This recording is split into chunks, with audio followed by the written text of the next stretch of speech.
Hello everyone, you're on the GeekBox YouTube channel. Today you will find out how to add Ecobee to Google Home. Let's go. Open App Store or Play Store. Find and install Ecobee app. Add your Ecobee device to the Ecobee app.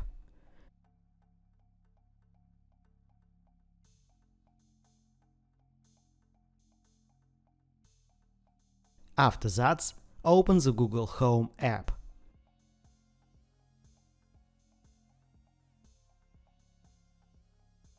Devices. Add. Works with Google. Find Ecobee.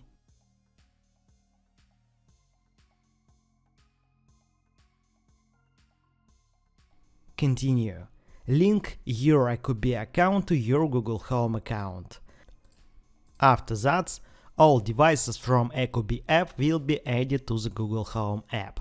That's it. Now you know how to add Ecobee to Google Home. Thanks for watching. Please like and subscribe to the channel. Good luck and see you soon.